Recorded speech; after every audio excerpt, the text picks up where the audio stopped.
చూడండి, లోకాసు వార్త 18వ అధ్యాయం 7వ దేవుడు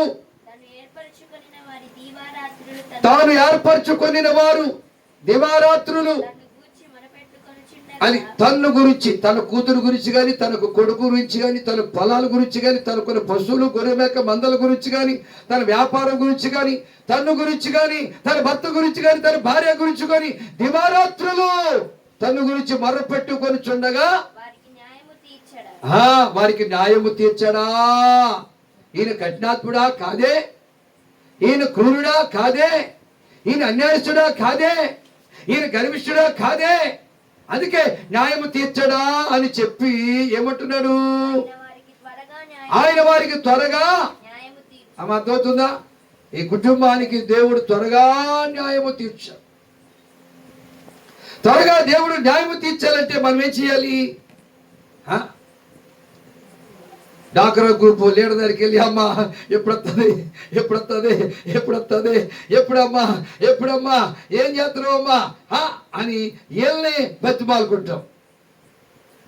అక్కడ వాళ్ళని బతిమలు అనుకుంటాం, ఇక్కడ వాళ్ళని బతిమలు అనుకుంటాం, లేకపోతే శనివారం వాడిని బతిమలు అనుకుంటాం, ఆదివారం వాడిని బతిమలు, బుధవారం వాడిని బతిమలు అనుకుంటాం.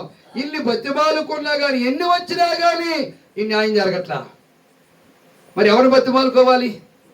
జీవము కలిగి, జీవము గల దేవుడు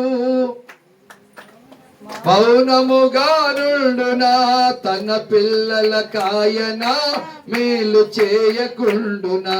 జీవము గల దేవుడు మౌనముగా నుండునా, తన పిల్లల కాయన మేలు చేయకుండునా. నిజముగా మొరపెట్టినా దేవుడాలకించకుండునా, సహనముతో కనిపెట్టిన సమాధానమీయకుండునా. హల్లెలూయా. సహనముతో కనిపెట్టుకుంటే దేవుడు న్యాయం తీరుస్తాడు.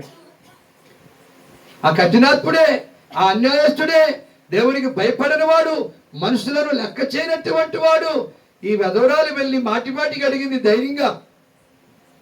అతనిలో ఒక ఆలోచన వచ్చింది, పాపం ఈమెకి మేలు చేయాలి, పాపం ఈమెకి సహాయం చేయాలి.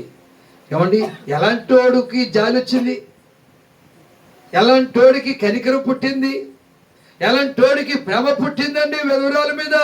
మరి మన మీద దేవునికి జాలి పుట్టదా?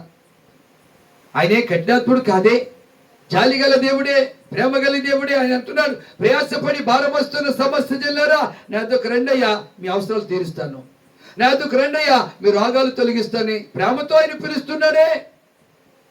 పిలిచే దేవుని ఎదుగు రాకుండా మనము ఆశీర్వాదాలు పోగొట్టుకుంటున్నాం, దీవెనలు పోగొట్టుకుంటున్నాం.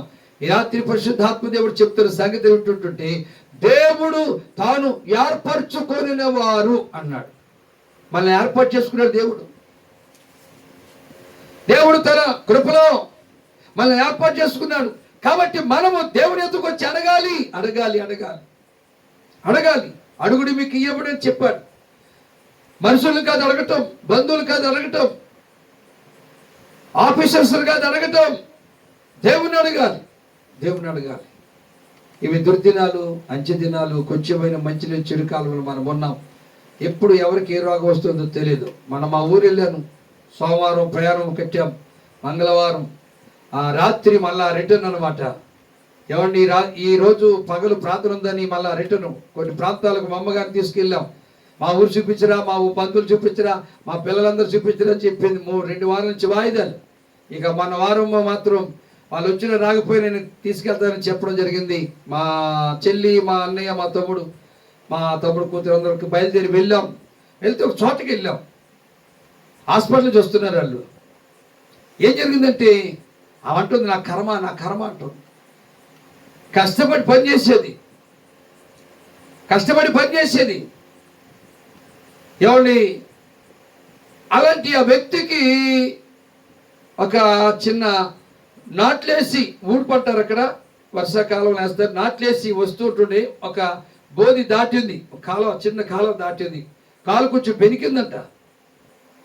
ఆ బెనికిన కాలు లోపల కులిపోయి నరం పట్టి, ఎముక పట్టి, అలా పట్టి, ఇలా పట్టి, లాస్ట్ చివరికి ఆమె షుగర్ రోగం అటాక్ అయ్యి దాన్ని బట్టి ఏమండి వ్రేళ్ళు తీసేశారు.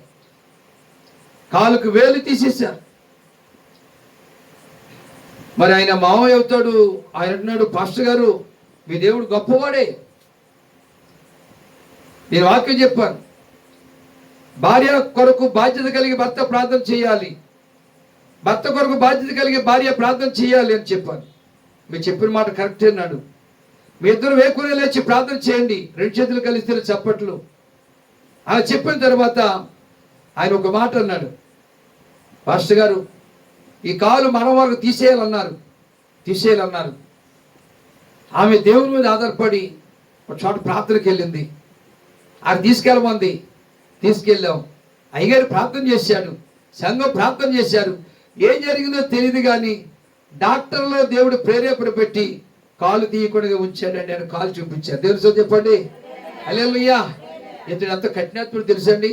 ఆయన పేరు పద్మారావు. దేవుడు అంటే ఇష్టపడ్డాం. దేవుని సన్నిధికి రాడు, పనులు మాత్రం బాగా చేస్తాడు. అలాంటి వ్యక్తి మనస్సు మారింది. అతను చెప్తున్నాడు ప్రార్థన గొప్పది. లేకపోతే మా ఆవిడ కాలు తీసేసేవాళ్ళే, మన వరకు తీసేసేవాళ్ళే.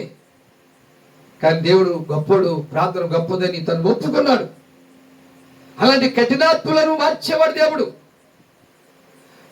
అంటే అలాంటి కఠినాత్ములను మార్చగలిగినటువంటి మాటలు మనం ఉపయోగించాలి, చెప్పాలి. దేవుని ప్రజలను ఈ రాత్రి పరిశుద్ధాత్మ చెప్తున్నాను. కాబట్టి ఎప్పుడు ఏ రోగం వస్తుంది ఎవరికి తెలియదు. నిన్న మన అన్నయ్య వెళ్ళాము. మా అన్నయ్య కొడుకు వాడు బండి వేసుకెళ్తున్నాడు, స్కూటీ వేసుకెళ్తున్నాడు. ఆటోవాడు గుర్తేసాడట, ఇసుకలో పట్టాడట, కాలు బెండ్ వచ్చేసింది. అప్పుడు బాగానే ఉందట.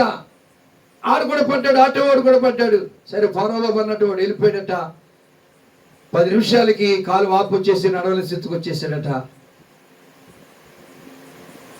ఆ లోపల బ్రేళ్లు ఇరిగిపోయిన లోపల. నిన్న ఎక్స్రే చూపించాడు మా తమ్ముడు, ఫిజియోథెరపీ డాక్టర్గా ఆయన చూపించాడు. ఆయన చెప్తూ ఉన్నాడు, చూడండి ప్రమాదం ఎలాగొస్తుందో చూడండి. మొదలు కూర్చోబెట్టాడు వ్యక్తిని, అపాయము తరుముకుంటూ వస్తుంది. ఇంతకుముందు దాదాపు 10 సంవత్సరాల క్రితం విజయవాడలో ఉన్నప్పుడు చక్కగా భక్తి చేసేవాడు మా అన్నయ్య కొడుకు. విజయవాడలో ఉన్నప్పుడు చక్కగా ప్రార్థనకి వెళ్ళేవాడు, చాలా భక్తిగా ఉండేవాడు. కానీ ఇక్కడి నుంచి వెళ్ళిపోయిన తర్వాత భక్తిని కోల్పోయాడు. ఖండించేవాళ్ళు లేడు, గద్దించేవాళ్ళు లేడు. మనకు రాణిగారి తోటలో ప్రార్థన జరిగేది విజయవాడలో అప్పట్లో. ఈ ఖండించేవాడు గద్దించేవాళ్ళే కలిసి అయిపోయింది. చాలా ప్రమాదాలు, చాలా నష్టాలు జరిగాయి. ప్రమాదం పట్టుకుంటూ వస్తుంది. ఆ వేళ్ళు మరి ఎప్పుడు తాగుతాయో, ఎప్పుడు ఉంటాయో, ఎప్పుడు నడుస్తాడో తెలియదు. ఎప్పుడు మరి తను అనుభూతుడిగా పని చేసుకోగలుగుతాడు తెలియదు. వివాహం కానటువంటి వ్యక్తి యవనస్తుడు మూలపడ్డాడు.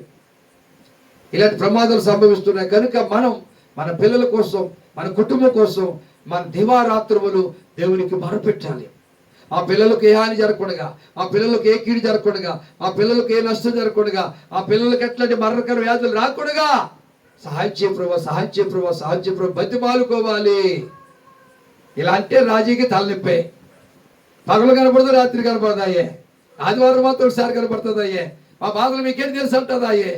మనం పెట్టుకోవాలి, దేవుని అడగాలి. నా భవిష్యత్తు ఏంటయ్యా, నా ఫ్యూచర్ ఏంటయ్యా, నా పరిస్థితి ఏంటయ్యా, మా కుటుంబ పరిస్థితి ఏంటయ్యా, వర్షం వచ్చేస్తుందయ్యా, ఇల్లంతా కారిపోతుందయ్యా, ఎప్పుడయ్యా ఇది వేసుకునేది, ఎప్పుడయ్యా నీ కనికరము, నీ దయ పొందుకోలేదని మాటికి ఎక్కడికి వెళ్ళి వాళ్ళింటికి వెళ్ళా దేవుని దగ్గరకు వచ్చి, మన తండ్రి దగ్గరకు వచ్చి, మనకు సహాయం చేసే దేవుని దగ్గరకు వచ్చి. ఒకవేళ మనిషి దగ్గరికి వెళ్తే ఒక 50,000 ఇచ్చారు అనుకోండి, రేపు వడ్డీతో సహా ఇవ్వాలి. కానీ దేవుని దగ్గరికి వెళ్తే ఫ్రీ గిఫ్ట్ ఉచితముగా ఇస్తాడు. ఆయన ఉచితముగా దేవుడు కార్యం చేస్తాడు. ఏ విధంగా కార్యం చేస్తాడు మనకు తెలియదు, కానీ ఆయన గొప్ప మిరాకిల్స్ చేస్తాడు, చేయటకు సమర్థుడైన. కాబట్టి రాత్రి దైవజనుగా చెప్తున్నాను, మన అవసరాల గురించి, మనకున్న సమస్యల గురించి, మనకున్న వ్యాధుల గురించి, మనకున్న బాధల గురించి మనం దేవుని దగ్గరకు. ఇప్పుడు ఆ న్యాయాధిపతి దగ్గరికి వెళ్ళిందా? న్యాయాధిపతి ఈమె దగ్గరకు వచ్చాడా? ఈమె వెళ్ళింది. మనం దేవుని దగ్గరికి వెళ్ళాలి, దేవుని మందిరానికి వెళ్ళాలి.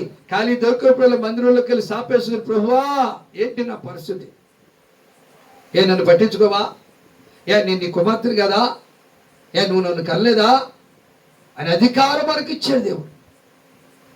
ఆ అధికారంతో మనం ఏం చేయాలి?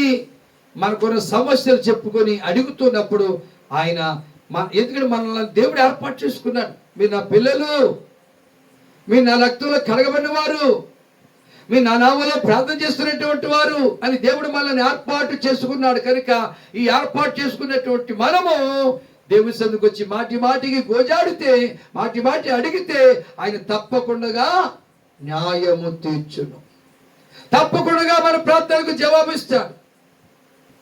మనము ఈ పని చెయ్యకపోవటం ద్వారా మనకు వచ్చే ఆశీర్వాదాలు బ్రేక్ అయిపోతున్నాయి.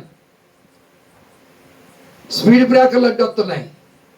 స్పీడ్ బ్రేకర్లు అడ్డు వస్తుంటుంటే ఏమంటే నీళ్ళు అవతలకి వెళ్తాయా? వెళ్ళట్లేదు, ఇక్కడే ఉండిపోతున్నాయి. ఇక్కడే నీళ్ళు ఆగిపోతున్నాయి, స్టోర్ అయిపోతున్నాయి, అవతలకు రావటం లేదు. ఏమండి, అవతలకు రావాలంటే ఈ స్పీడ్ బ్రేకరు తీసేయాలి. ఈ బ్రేకులు ఈ యొక్క ఆటంకాలు పోవాలి. అందుకే దేవుని సన్నిధికి రావాలి, దేవుని యొద్దకు రావాలి, దేవుణ్ణి అడగాలి. అడిగినప్పుడు ఆయన తప్పకుండా న్యాయము తీరుస్తాడు. మనుషులు అన్యాయం చేసినా, తెలిసిన వాళ్ళు అన్యాయం చేసినా, మన ఇంటి వాళ్ళు మనకు ద్రోహం చేసినా, కానీ దేవుడు అన్యాయస్తుడు కాదు. ఆయన తప్పకుండా